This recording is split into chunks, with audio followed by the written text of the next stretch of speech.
Mr. Speaker, I yield as much time as he may consume to my friend, the gentleman from New York, Mr. Israel.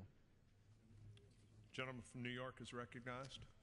I thank the distinguished gentleman, my very good friend from North Carolina, who has always been a tenacious advocate for the needs of the military and military families at Fort Bragg.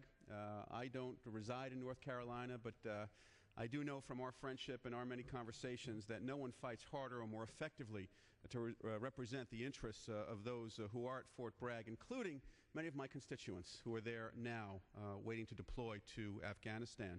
I am very proud to stand here, Mr. Speaker, as the sponsor of this bill to honor New York's 69th Infantry Regiment, known as the Fighting 69th, once fought as part of the Irish Brigade. I also want to acknowledge, Mr. Speaker, my co-sponsor, Congressman Peter King, gentleman from New York, one of the earliest Republican sponsors of this measure, which I have drafted. Mr. Speaker, soon we'll celebrate St. Patrick's Day. That is a day when we will commemorate the enduring contributions of Irish Americans to the founding and the development of this nation. In fact, if you read a book by Tom Cahill called How the Irish Saved Civilization, you would know that not only have the Irish made an enduring contribution to the founding and development of our country, but that their contribution transcends our country. When the world was a dark place, when the Roman Empire fell, when barbarians ruled, they tore down libraries, they destroyed all literature.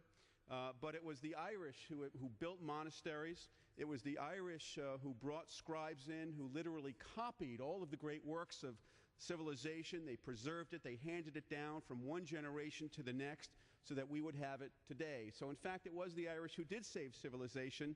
And similarly, Mr. Speaker, it is the Fighting Irish, the 69th Infantry, that has saved America time after time after time and always summoned their country's call.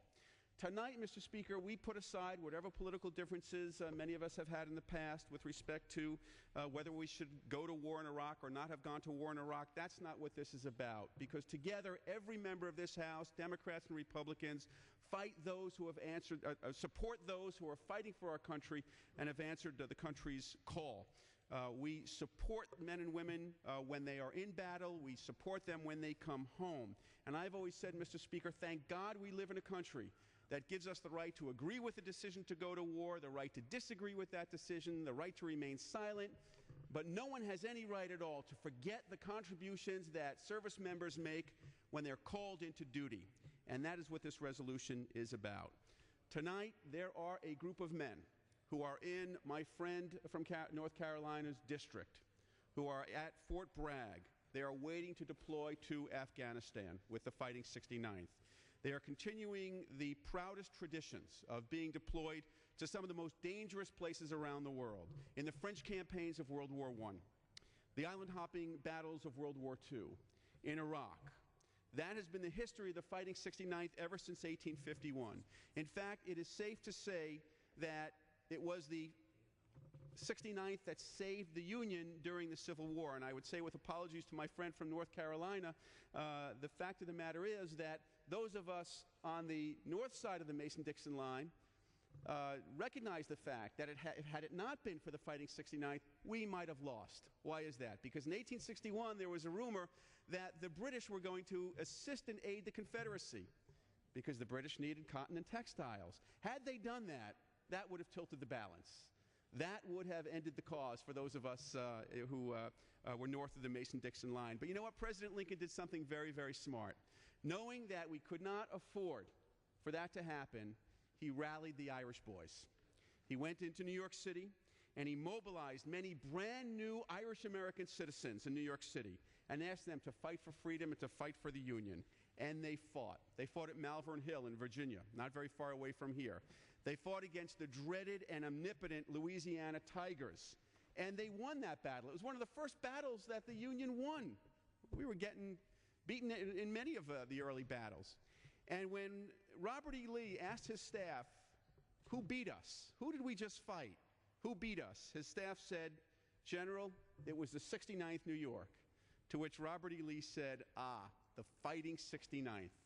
And that is how they got their name, and they have carried that tradition with them ever since. 4 wars a fifth to come in Afghanistan, 19 campaigns, 6 medals of honor. On 9/11, many of them went to the Lexington Avenue Armory. I was there just a few weeks ago. And then they went to Ground Zero. One lost his life, firefighter Gerard Baptiste, a first lieutenant in the 69th. And then they went to Iraq. Men like Chris Daniels from Centerport and Lou Delapizzi from Bayshore and Colonel Charles T. Crosby, the commander of the 69th in New York City. Mr. Speaker, I want to wrap up by telling my colleagues that a few weeks ago I visited with men of the Fighting 69th at the Bayshore Armory on Long Island, and we had some good old New York pizza together. And I plan to visit with them in Afghanistan this July. Many of us marched in St. Patrick's Day parades last weekend. Many of us will march again in St. Patrick's Day parades this weekend. And as we do, I hope we will remember the marches of the Fighting 69th on Malvern Hill, in France, on Okinawa, where Private Ruiz won a Congressional Medal of Honor for single-handedly destroying a Japanese pillbox. Private Ruiz, not exactly an Irish name, but the courage was Irish. On Route Irish in Baghdad, in Kabul, and Jalalabad within weeks.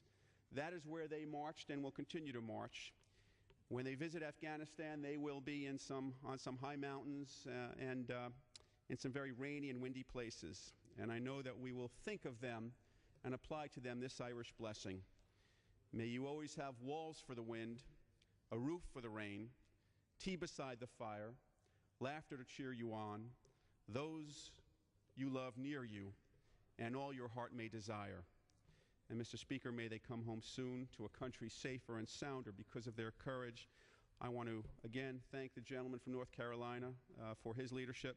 I also want to thank Major John Mark Pierre, who was an Army fellow assigned to my office. He understood how important this bill was to me, and his assistance was invaluable. I want to thank Chairman Skelton and Ranking Member Hunter for allowing this resolution to come to this floor. And with that, I yield back the balance of my time. The chair would recognize the gentleman from Michigan.